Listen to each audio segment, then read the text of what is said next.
Olá, pessoal, tudo bom? Meu nome é Rayane e nessa aula a gente vai conversar sobre equilíbrio químico. Bom, até o momento, a gente vem sempre trabalhando com reações em que entre os reagentes e os produtos, a gente vê uma única setinha indicando que o nosso sentido é sempre dos reagentes virando produto.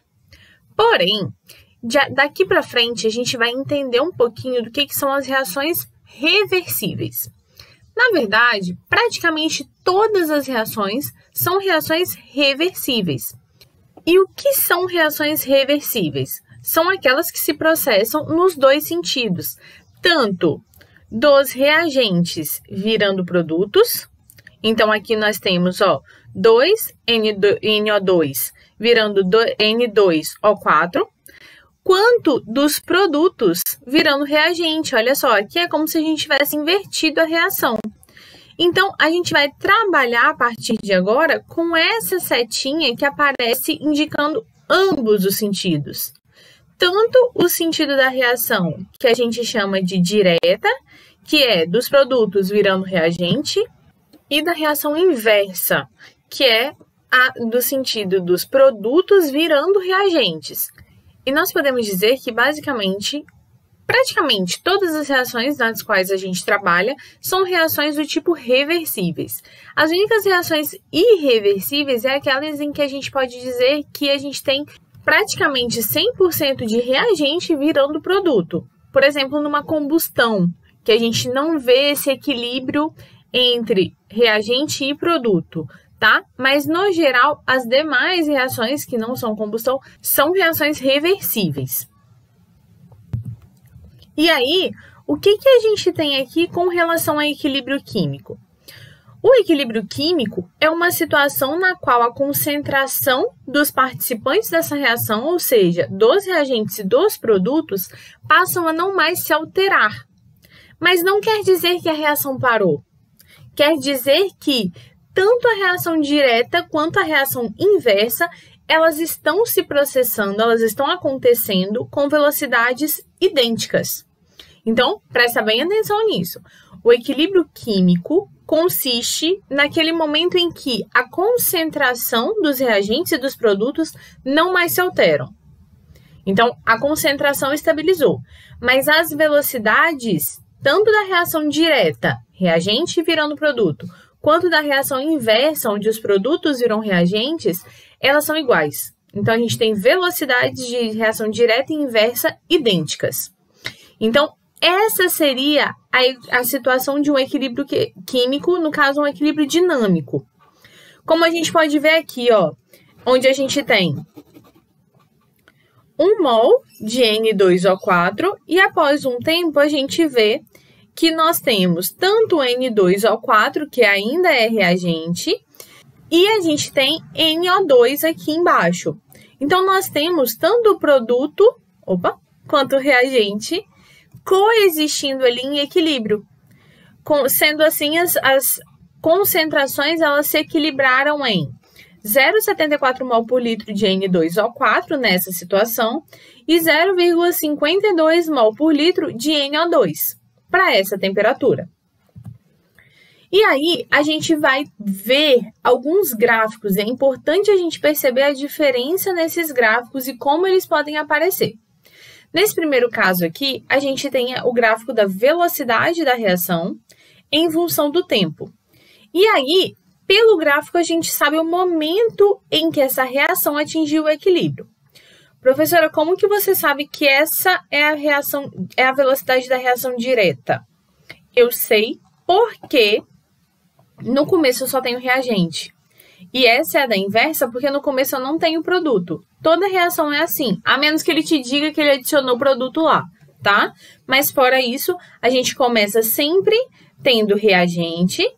Então, a gente começa com uma velocidade alta da reação direta e vai diminuindo, porque a concentração dos reagentes ela vai diminuindo. Então, a velocidade que a gente viu nas aulas passadas também vai diminuir, já que a concentração está diminuindo. E aqui o inverso, eu não tinha produto, passo a formar, então a concentração está aumentando, consequentemente a velocidade também está aumentando. Então, aumentei a velocidade da reação inversa, diminuiu a velocidade da reação direta e chega uma hora em que elas se igualam. Esse é o ponto de equilíbrio, é esse o momento em que elas alcançaram o equilíbrio químico, tá? Agora, eu também posso ter, e é importante vocês perceberem isso, o gráfico de concentração por tempo. Aqui eu tinha o gráfico de velocidade por tempo. O gráfico de velocidade por tempo, ele sempre vai aparecer dessa forma, onde as velocidades se igualam. Já o da concentração com o tempo, ele pode aparecer de 3 formas. E uma delas é essa, onde eu não tenho produto no início e começo a formar com o tempo, onde eu tenho muito reagente no início e começo a consumir com o tempo. E aí, pode chegar um momento em que as concentrações se igualam e, além disso, elas estabilizam. Elas estabilizam e estabilizam identicamente. O ponto de equilíbrio, gente, não é quando elas igualam, é quando elas estabilizam. Porque olha a diferença aqui, ó. Aqui eu também tenho equilíbrio químico. Só que, nesse caso, as concentrações elas não se igualam. É um segundo caso, onde eu tenho mais produto virando reagente, já que eu tenho mais reagente nesse caso, do que reagente virando produto. Tá vendo aqui, ó? A setinha da reação direta é menor. Ó, eu tenho muito reagente e não consumo tudo o que eu tinha. Então, eu produzo pouco produto, ó. Eu vou produzir, mas eu não vou produzir tanto quanto aqui. Mas eu cheguei num ponto de equilíbrio. Por quê? Porque as concentrações estabilizaram. Lembra no slide passado que eu falei que o equilíbrio acontece quando as velocidades são idênticas, mas as concentrações se estabilizam. Então, parou de variar a concentração, a gente passa a ter equilíbrio químico. E nesse caso, eu tenho mais reagente do que produto. Então, eu tenho mais reagente, logo essa seta da reação inversa, ela pode aparecer maior. Professor, eu tenho que desenhar ela maior? Não, não tem que desenhar, a menos que ele peça que você faça isso. Mas não tem, não é necessário, tá? É só para exemplificar aqui.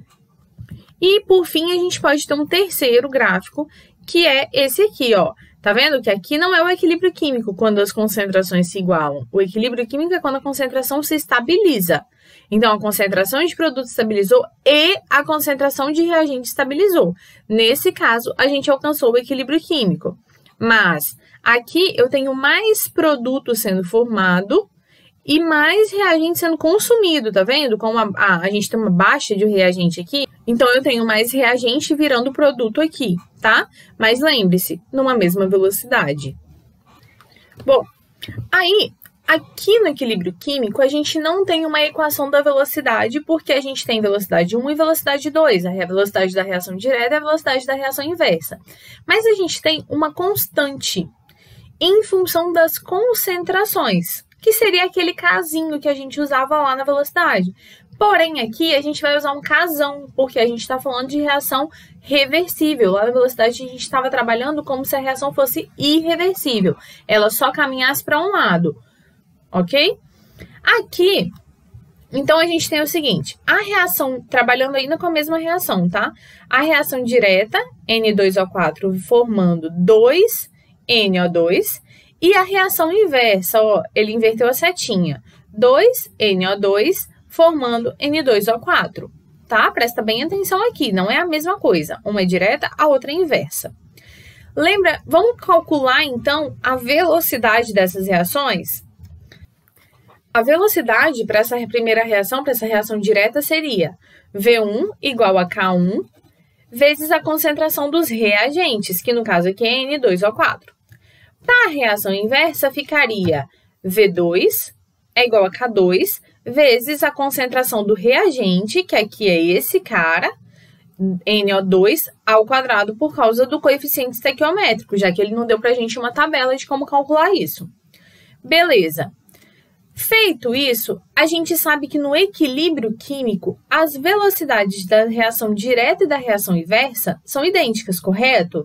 Então, eu estou igualando aqui. Gente, só para mostrar, só para demonstrar como que a gente chega no KC, tá? Então, eu tenho V1 igual a V2. Sendo assim, ó, eu peguei essas duas equações aqui e igualei, ó. K1 vezes a concentração igual a K2 vezes a concentração. Vou colocar aqui K1 sobre K2 aqui, isolar os Ks. E por quê? Já K é constante, K1 é uma constante, K2 é uma constante. Então, um sobre o outro também vai ser uma constante. Então, a gente fica com NO2 ao quadrado sobre N2 ao 4. E aí, a gente vai dizer o seguinte. Da reação reversível, o nosso Kc vai ser a concentração dos produtos. No caso aqui, gente, a gente vai continuar tratando como produto, tá? Concentração dos produtos elevada ao seu coeficiente estequiométrico, dividido pela concentração dos reagentes elevado ao seu coeficiente estequiométrico. Então, fica mais ou menos assim, ó. Temos aqui uma reação genérica, AA mais BB dando CC mais DD. Então, o Kc dessa reação vai ser C elevado a C, produto, né? Vezes D elevado a D. Lembra que é vezes, igual lá na velocidade. Produto sobre reagente.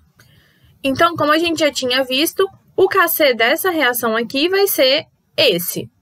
Só que, professor, e qual é a unidade desse Kc? Bom, nós vamos trabalhar com unidade adimensional. Nós não teremos unidade no Kc. Ele vai ser um número sem unidade. Porém, eu preciso mostrar para vocês porque algum exercício pode solicitar. E aí, o que a gente tem aqui, ó? A gente tem mol por litro ao quadrado no numerador e mol por litro elevado a 1 aqui no denominador, certo? O quadrado corta com esse 1, a gente fica com mol por litro. Cada Kc vai depender da reação, ela vai ter uma unidade. Nesse segundo caso, o nosso Kc seria a concentração do NH3 ao quadrado dividido pela concentração do N2 vezes a concentração do H2 ao cubo.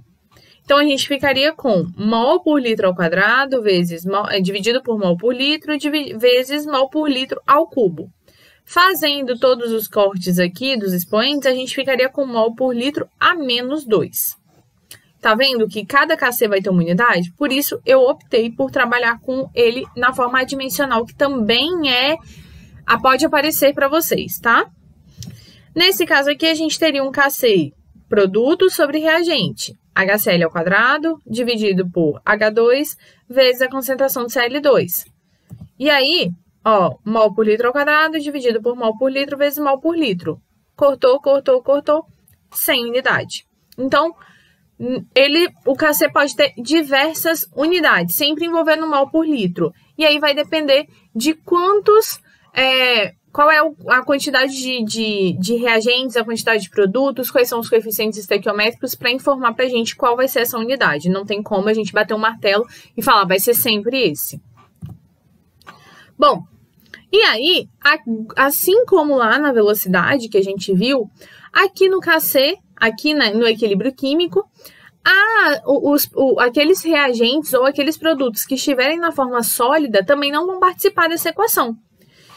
Por quê? Porque a concentração deles varia muito pouco.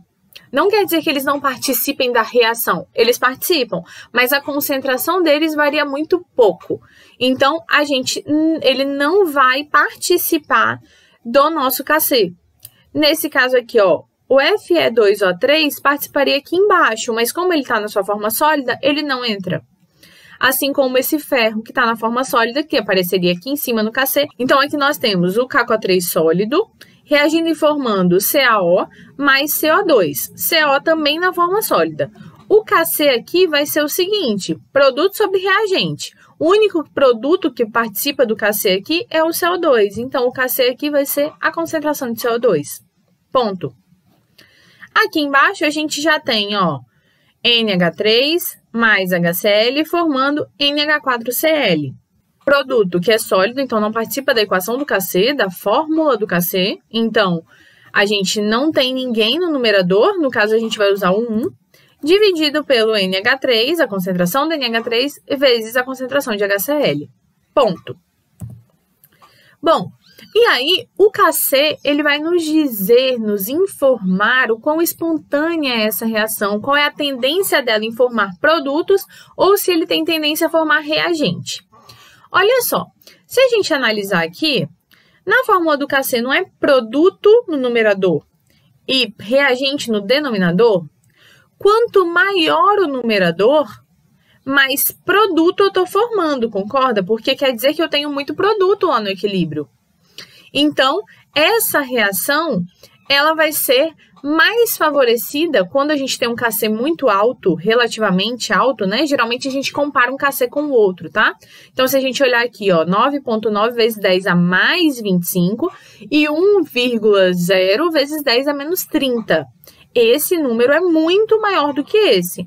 Logo, essa reação tende a formar uma maior quantidade de produtos numa determinada temperatura, enquanto esta, que vai ter um KC menor, por quê? Porque o meu denominador é maior, eu estou dividindo por um número maior, ou seja, eu tenho a tendência a formar mais reagentes, a manter mais os reagentes ali no equilíbrio químico. De uma forma geral, então, a gente tem que um KC de um valor alto indica que no equilíbrio nós temos muito produto e pouco reagente. E que um KC de valor baixo indica que no equilíbrio nós temos muito reagente e pouco produto. Bom, uma coisa que é muito importante para a gente daqui para frente é o famoso grau de equilíbrio. É o qual a porcentagem dos reagentes vai virar produto. Isso vai ser muito importante para a gente daqui para frente.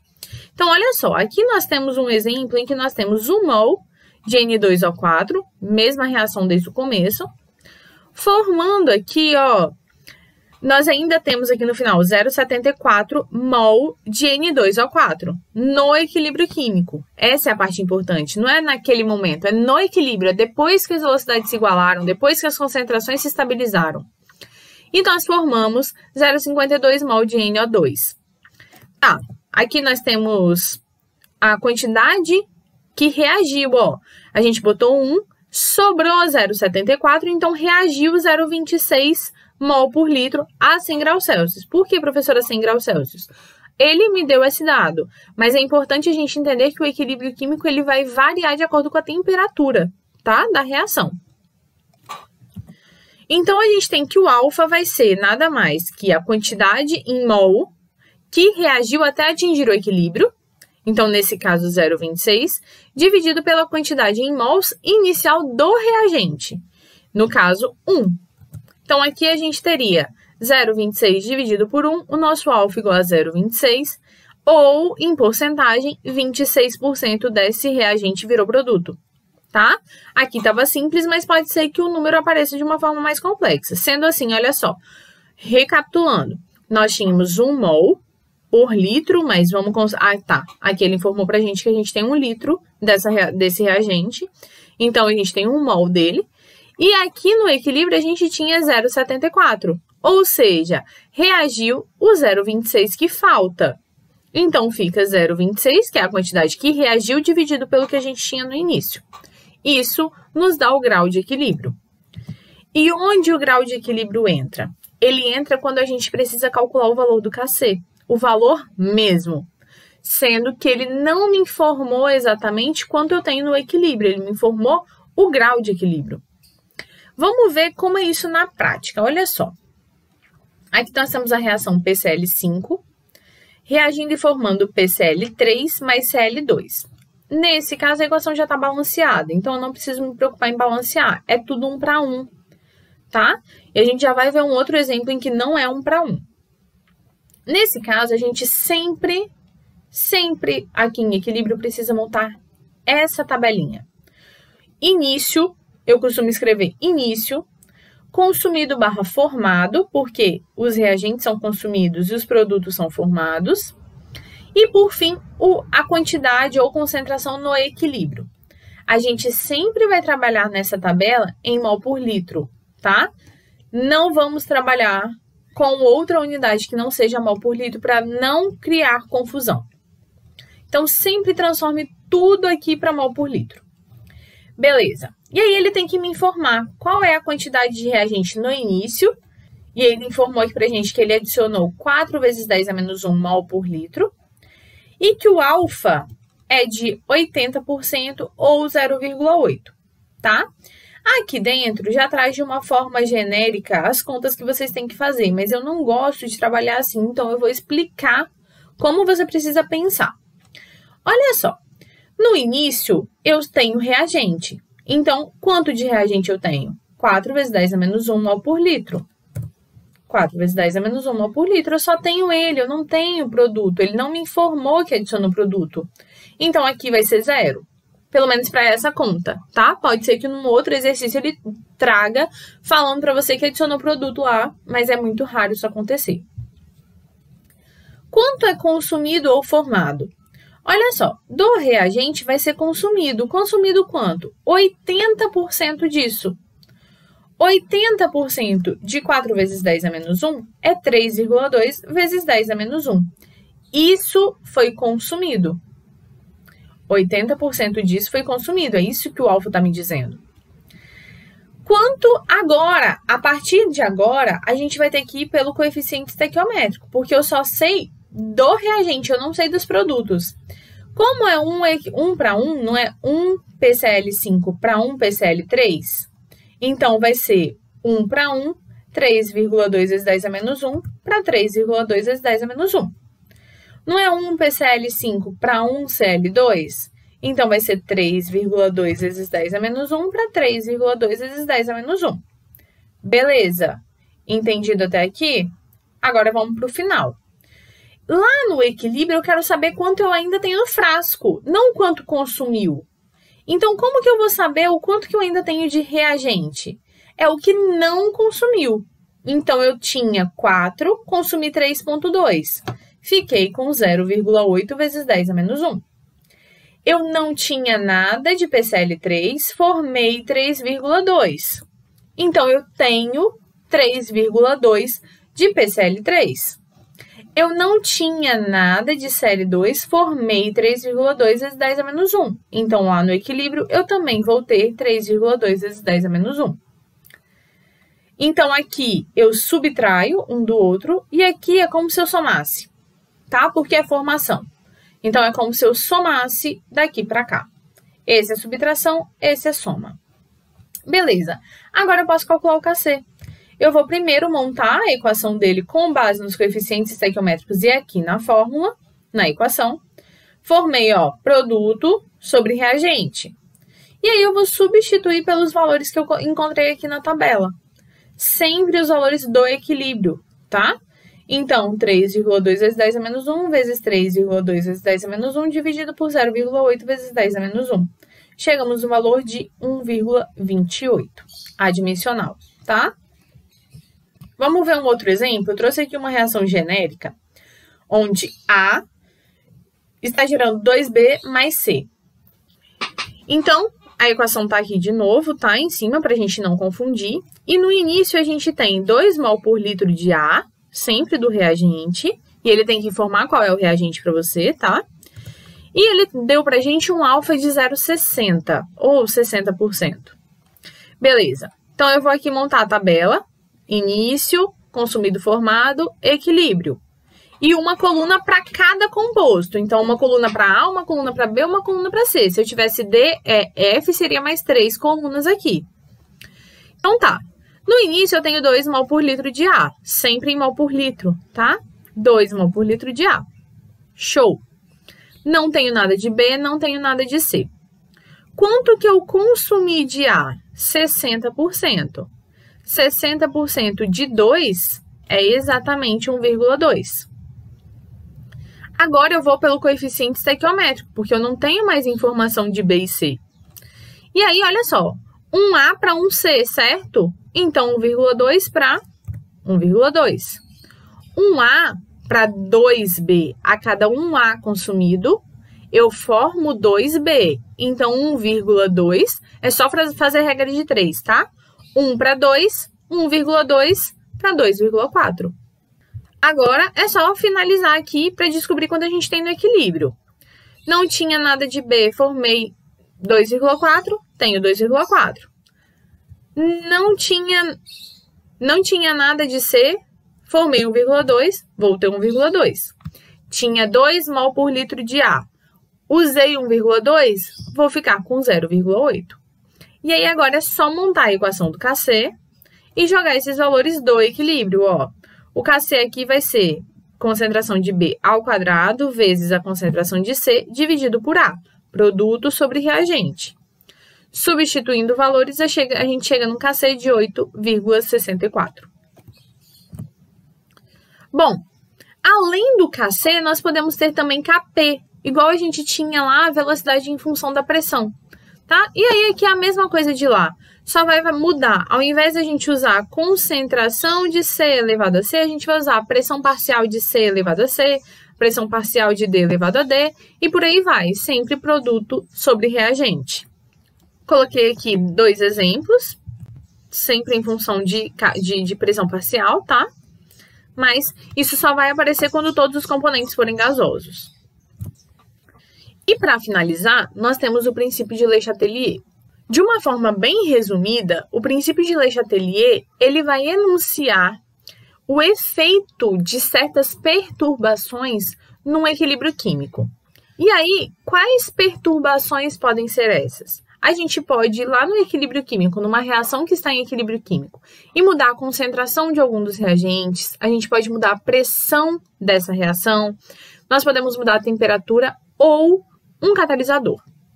Então, vamos ver como cada perturbação dessa vai modificar o nosso equilíbrio químico. Como efeito da concentração, nós podemos tanto aumentar quanto diminuir a concentração de algum dos participantes da reação. E aí, o equilíbrio químico, ele sempre vai ser deslocado no sentido contrário a essa perturbação. Então, se eu aumentar a concentração de um dos componentes, ele vai deslocar o equilíbrio no sentido contrário. Já vai ficar mais claro. E se eu diminuir a concentração de um dos participantes, ele vai deslocar o equilíbrio no sentido da formação desse participante, porque eu estou tirando ele. Olha só. Aqui nós temos a equação de sempre. E se eu aumentar a quantidade de reagente, ele vai buscar consumir esse reagente, porque agora ele está sobrando ali, ele não foi consumido, então ele vai deslocar o equilíbrio no sentido da reação direta, tá? Então ele vai deslocar no sentido da reação direta porque eu aumentei esse cara. Se eu aumentar esse cara, o NO2, ele vai deslocar o equilíbrio no sentido da reação inversa de forma a consumir o NO2 que eu aumentei. Agora, se eu diminuir a concentração de N2O4, ele vai buscar suprir essa diminuição. Então, ele vai deslocar o equilíbrio no sentido inverso. Enquanto que se eu diminuo a concentração de NO2, ele vai buscar suprir essa necessidade, deslocando o equilíbrio no sentido direto. Então, se eu aumentei a concentração, ele vai deslocar o equilíbrio no sentido de consumir esse componente que eu adicionei. E se eu diminuir a concentração, ele vai deslocar o equilíbrio no sentido de formar esse componente. Com o tempo fica mais fácil. Agora, aqui nós temos uma reação em que nós temos participantes sólidos, tá vendo? Se nós aumentarmos a concentração de CO, ele vai deslocar para a direita. Se nós diminuirmos a concentração de CO, ele vai deslocar para a esquerda, ou no sentido inverso, né? Se nós diminuirmos a concentração de CO2, ele vai deslocar para a direita. E se nós aumentarmos a concentração de CO2, ele vai deslocar para a esquerda. Beleza, entendido isso. Mas e se eu mudar a concentração do óxido de ferro 3 aqui? O que vai acontecer? Nada. Um participante, a retirada ou a adição de um participante sólido não altera, não desloca o equilíbrio químico. Nós também podemos ter o efeito da pressão. O aumento da pressão vai deslocar o equilíbrio para o lado em que há menor volume gasoso. É como se a gente imaginasse um ambiente muito fechado. A mudança da pressão nada mais é do que alterar o volume. Se eu aumento a pressão, eu estou diminuindo esse volume. Então, imagina um ambiente lotado. Se está diminuindo o volume, está ficando mais incômodo. Eu vou buscar um lugar maior para eu ficar. Agora, se eu aumento o volume e diminuo a pressão consequentemente, né? Quer dizer que eu estou ficando num ambiente mais confortável. Então, os componentes que estão no lugar menos confortável vão buscar esse ambiente com maior volume. Sendo assim, um aumento da pressão, ou seja, diminuição do volume, desloca o equilíbrio para o lado em que há menor volume gasoso. E uma diminuição de pressão, ou seja, aumento do volume, desloca o equilíbrio para o lado em que há maior volume gasoso. Vamos entender isso na prática. Aqui nós temos um volume nos reagentes e 2 volumes gasosos, sempre os gasosos, tá? Aqui nos produtos. Então, o aumento da pressão deslocaria o equilíbrio nesse sentido, no sentido inverso, para onde tem menos volume. E uma diminuição da pressão, ou seja, um aumento do volume, deslocaria o equilíbrio no sentido onde a gente tem mais volumes gasosos. No caso, na reação direta. Aqui nós já temos o seguinte, ó, uma equação em que nós temos 2 volumes gasosos de um lado, 2 volumes gasosos do outro. Aqui a mesma coisa, só que olha só, aqui parece, aparentemente, nós olhamos numa primeira vez, e a gente pode achar que tem 4 volumes gasosos, mas não, a gente só tem 2 volumes gasosos, porque o sólido não participa, não vai interferir nessa quantidade de volume, tá? Então, nesse caso aqui, que nós temos volumes iguais dos dois lados, uma mudança na pressão da reação não vai afetar o equilíbrio químico, tá? Então, se eu tenho volumes iguais dos dois lados, uma alteração na pressão, tanto para mais quanto para menos, não altera o equilíbrio químico. Com relação à temperatura, gente, é bem tranquilo. Um aumento da temperatura vai deslocar o equilíbrio no sentido endotérmico, onde absorva temperatura, onde tende a absorver essa temperatura. Então, ele vai curtir que a gente aumente a temperatura. Em compensação, uma diminuição da temperatura vai deslocar o equilíbrio no sentido exotérmico, onde libera a temperatura, libera calor. Por quê? Porque aí eu diminuir a temperatura, ele vai poder liberar mais calor ainda, de forma a aumentar essa temperatura, buscando de novo um equilíbrio químico. Então, o que a gente vai observar aqui, ó? A gente precisa ver que o ΔH que aparece aqui é sempre do sentido direto, tá? Então, esse ΔH é endotérmico, o sentido direto é endotérmico, o sentido inverso, então, consequentemente, é exotérmico, obrigatoriamente. Sendo assim, um aumento da temperatura vai favorecer o equilíbrio, vai deslocar o equilíbrio no sentido da reação direta, e uma diminuição da temperatura vai deslocar o equilíbrio no sentido da reação inversa. Aqui nós temos o inverso, ó, o ΔH negativo, então a reação direta é exotérmica e a reação inversa é endotérmica. O aumento da temperatura vai deslocar o equilíbrio no sentido inverso, reação endotérmica, e a diminuição da temperatura vai deslocar o equilíbrio no sentido direto, no caso exotérmico. E por fim, gente, mas não menos importante, é o efeito do catalisador. O catalisador não desloca o equilíbrio químico, ele simplesmente vai fazer com que esse equilíbrio seja atingido mais rapidamente, como a gente pode ver aqui, ó. Aqui a gente tem um equilíbrio sendo alcançado nesse tempo, enquanto que aqui a gente vê que esse tempo do equilíbrio está menor do que aqui, ó. Então, essa é uma reação idêntica a essa, mas com a participação de um catalisador. O equilíbrio é diferente, se a gente jogar na fórmula aqui, ó, vai ser 0,52 produto sobre reagente, sobre 0,74. A mesma coisa aqui, o Kc vai ser o mesmo. Então, o equilíbrio não vai ser deslocado. A única coisa que o catalisador vai alterar é que a gente vai chegar nesse equilíbrio químico mais rapidamente. Bom, então, o que enuncia o princípio de Le Chatelier? Se uma perturbação é aplicada num sistema em equilíbrio, sempre num sistema em equilíbrio, o equilíbrio vai se alterar de forma a reduzir o efeito dessa perturbação.